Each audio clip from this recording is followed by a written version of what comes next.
모든 환난 가운데 너를 지키는 자라. 두려워하지 말라. 내가 널 도와주리니. 놀라지 말라. 내 손 잡아주리라. 나의 안에 거라. 나의 안에 거하라. 나는 내 하나님이니.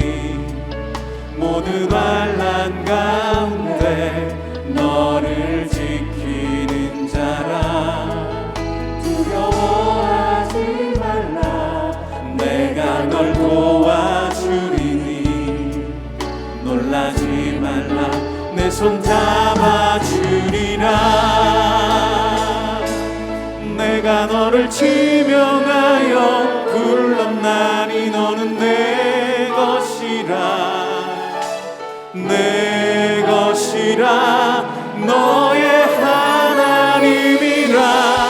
내가 너를 보배롭고 존귀하게 여기노라. 너를 사랑하는 내 여호와라.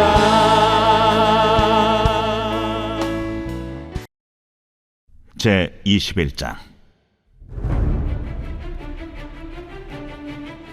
네겝에 거주하는 가나안 사람 곧 아라세 왕이 이스라엘이 아다린 길로 온다 함을 듣고 이스라엘을 쳐서 그중 몇 사람을 사로잡은지라. 이스라엘이 여호와께 서원하여 이르되, 주께서 만일 이 백성을 내 손에 넘기시면 내가 그들의 성읍을 다 멸하리이다. 여호와께서 이스라엘의 목소리를 들으시고 가나안 사람을 그들의 손에 넘기시매 그들과 그들의 성읍을 다 멸하니라. 그러므로 그곳 이름을 호르마라 하였더라. 백성이 호르산에서 출발하여 홍해 길을 따라 에돔 땅을 우회하려 하였다가 길로 말미암아 백성의 마음이 상하니라. 백성이 하나님과 모세를 향하여 원망하되, 어찌하여 우리를 애굽에서 인도해내어 이 광야에서 죽게 하는가? 이곳에는 먹을 것도 없고 물도 없도다. 우리 마음이 이 하찮은 음식을 싫어하노라. 여호와께서 불뱀들을 백성 중에 보내어 백성을 물게 하심으로 이스라엘 백성 중에 죽은 자가 많은지라. 백성이 모세에게 이르러 말하되, 우리가 여호와와 당신을 향하여 원망함으로 범죄하였사오니 여호와께 기도하여 이 뱀들을 우리에게서 떠나게 하소서. 모세가 백성을 위하여 기도하매 여호와께서 모세에게 이르시되, 불뱀을 만들어 장대에 매달아라. 물린 자마다 그것을 보면 살리라. 모세가 놋뱀을 만들어 장대 위에 다니 뱀에게 물린 자가 놋뱀을 쳐다본즉 모두 살더라. 이스라엘 자손이 그곳을 떠나 오봇에 진을 쳤고 오봇을 떠나 모압 앞쪽 해돋는 쪽 광야 이에야바림에 진을 쳤고 거기를 떠나 세렛 골짜기에 진을 쳤고 거기를 떠나 아모리인의 영토에서 흘러나와서 광야에 이른 아르논 강 건너편에 진을 쳤으니 아르논은 모압과 아모리 사이에서 모압의 경계가 된 곳이라. 이러므로 여호와의 전쟁기에 일렀으되 수바의 와합과 아르논 골짜기와 모든 골짜기의 비탈은 아르고우를 향하여 기울어지고 모압의 경계에 닿았도다 하였더라. 거기서 부엘에 이르니 부엘은 여호와께서 모세에게 명령하시기를, 백성을 모으라. 내가 그들에게 물을 주리라. 하시던 우물이라. 그때 이스라엘이 노래하여 이르되, 우물물아 솟아나라. 너희는 그것을 노래하라. 이 우물은 지휘관들이 팠고 백성의 귀인들이 규와 지팡이로 판 것이로다. 그들은 광야에서 mat다나에 이르렀고 mat다나에서 나할리엘에 이르렀고 나할리엘에서 바못에 이르렀고 바못에서 모압들에 있는 골짜기에 이르러 광야가 내려다 보이는 비스가 산 꼭대기에 이르렀더라. 사랑하는 도사랑의 성도 여러분, 오늘도 하나님의 말씀과 함께 주님과 동행하며 승리하는 삶 되시길 주님의 이름으로 축원합니다. 오늘 본문에서는 출애굽한 이스라엘 백성들이 약속의 땅, 가나안 땅에 들어가는 시간이 이제 정말 얼마 남지 않았습니다. 40일이면 다 끝날 여정을 약 38년 동안 광야에서 빙빙 돌다가 드디어 기나긴 광야 생활의 끝물이 보이는 거죠. 사실 광야의 여정은 우리가 믿음을 가지고 신앙생활을 이어가는 신앙 여정과 아주 흡사합니다. 광야라는 곳은 정말 변수가 많죠. 예기치 않은 위협으로 목숨 걸고 싸워야 하고 질병과 싸워야 하고 척박한 환경 속에서 먹고 사는 문제를 고민해야 하고 계속해서 전진해야 하고 이처럼 광야의 여정은 우리의 신앙 여정과 매우 흡사하다 이렇게 말할 수 있습니다. 오늘 본문에서 이스라엘 백성들은 예정에 없던 어려움을 마주하죠. 네겝의 아랏 왕이 공연히 시비를 걸고 들어옵니다. 하지만 이스라엘 백성들은 하나님을 의지함으로 이 어려움을 극복하죠. 비록 열악한 환경이었지만 믿음으로 싸워 승리의 기쁨을 맛보게 됩니다. 이 승리는 단순한 승리가 아니에요. 승리 이상의 기쁨과 의미가 있습니다. 과거 이스라엘 백성들은 하나님이 허락하지도 않으셨는데 가나안을 침공했다가 호르마까지 모양 빠지게 도망친 적이 있었습니다. 14장에 나오는 내용이죠. 그런데 이번에는 달랐습니다. 이스라엘 백성들이 예전에 패한 그 자리에서 승리를 맛보게 된 것이죠. 바로 하나님이 허락하신 싸움이었기 때문에 승리할 수 있었습니다. 그리고 그들은 믿음을 가지고 전쟁에 임함으로 승리를 쟁취할 수 있었습니다. 과거의 상처가 씻겨지며 이제 정말 하나님께서 약속하신 가나안 땅으로 더 힘차게 전진할 수 있는 동력을 얻게 된 것이죠. 하지만 이스라엘 공동체에는 또 위기가 찾아옵니다. 에돔 땅을 우회하는 과정에서 그만 마음이 상해버렸습니다. 4절입니다. 백성이 호르산에서 출발하여 홍해길을 따라 에돔 땅을 우회하려 하였다가 길로 말미암아 백성의 마음이 상하니라. 또다시 왔던 길을 돌아가야 했거든요. 그래서 백성들의 인내심은 금방 바닥이 나버리고 말았습니다. 마음이 상하다, 이 직역하면은 영혼이 짧아지다인데 조급해서 분노하는 장면입니다. 결국 길어지는 광야 여행에 지친 백성들은 불평과 원망을 한꺼번에 쏟아내기 시작합니다. 어찌하여 우리를 애굽에서 인도해서 광야에서 죽게 하였느냐. 먹고 마실 것이 부족하고 가진 것은 하찮은 음식에 불과하다.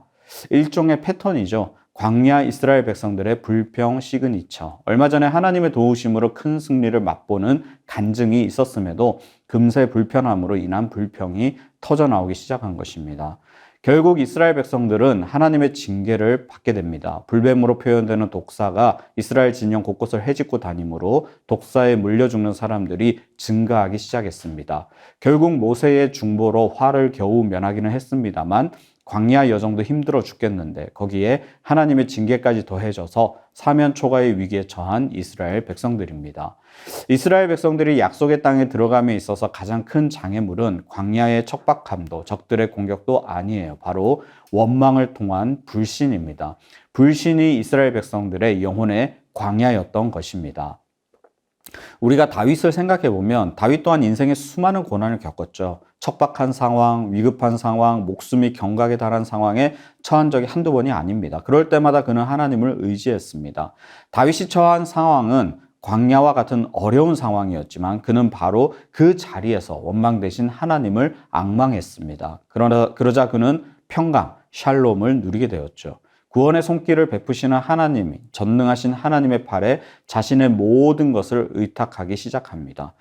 그때부터 회복시키시고 역전시키시는 하나님을 경험했던 것이죠.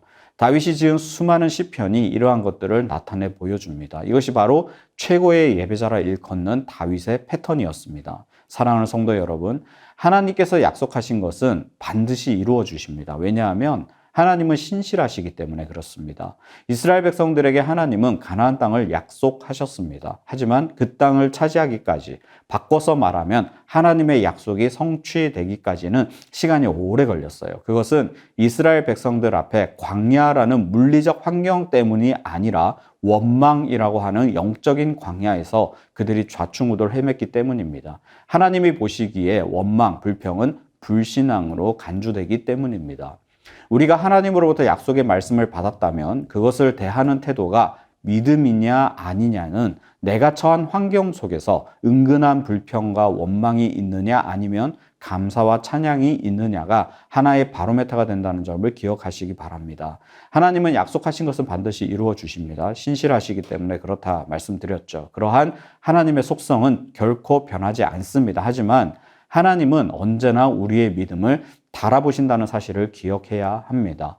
원망 스캔들로 불뱀 푸닥거리를 하는 이스라엘 백성들을 위해 모세가 또 중보자로 나서서 하나님의 긍휼의 은혜를 잊게 합니다. 그런데 여기서 재밌는 것은 하나님께서 직접적으로 치유해 주지 않으신다라는 거예요.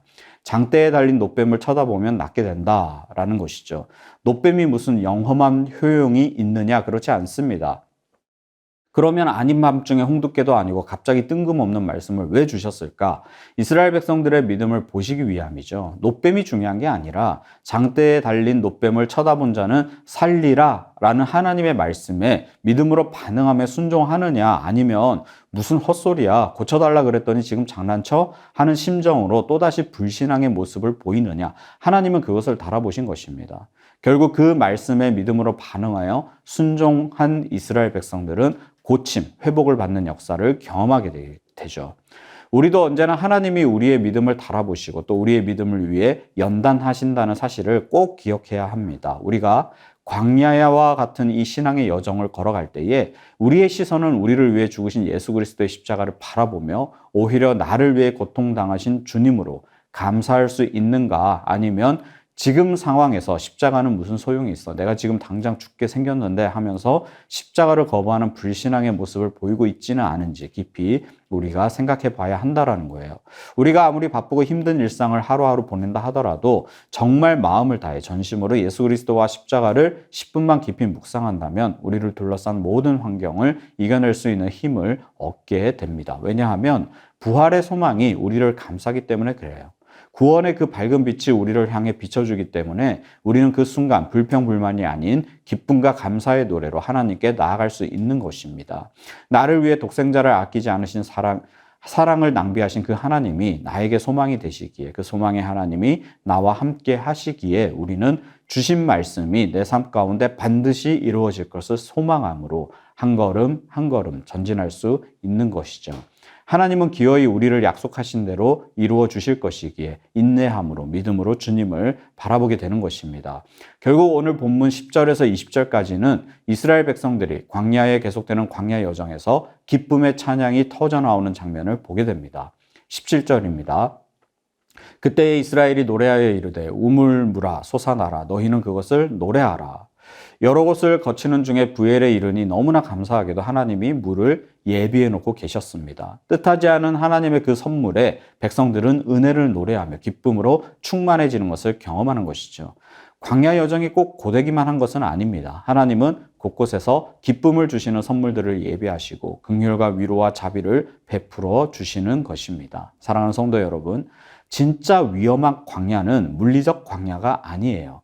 불평, 불만, 원망으로 점철된 영혼의 광야가 우리를 불신앙으로 몰고 가는 가장 큰 폐해입니다. 어려움과 좌절할 수밖에 없는 상황에서도 꼭 영적인 눈을 뜨고 주의 십자가를 바라보시기 바랍니다. 깊이 묵상하시기 바랍니다. 우리를 위해 독생자를 아낌없이 내어주신 그 크고도 깊으신 하나님의 사랑에 우리 자신을 던져보시기 바랍니다. 그러면 반드시 약속을 이루어 주시고 우리의 영원한 소망이 되시는 하나님께서 회복을 명하시며 우리를 평강 가운데로 인도하실 것입니다. 우리의 신실하신 사랑만이, 하나님의 그 신실하신 사랑만이 우리의 유일한 희망이 된다는 것 기억하시고 오늘도 주님의 사랑에 푹 잠겨 감사와 기쁨의 노래가 넘쳐나는 우리 모두가 될 수 있기를 주님의 이름으로 축원합니다. 함께 주신 말씀을 기억하며 기도 제목을 읽고 기도의 자리로 나아가겠습니다. 원망 대신 주를 앙망하는 믿음으로 모든 것에서 승리하게 하소서. 우리를 위해 십자가에 달려 죽으신 주님을 깊이 묵상함으로 모든 고난과 아픔과 상처, 슬픔의 자리를 털고 일어나 기쁨과 자유함을 누리게 하소서. 우리가 간절히 소원하는 것들이 하나님의 뜻과 섭리 가운데 이루어지게 하소서. 다 함께 기도하시겠습니다.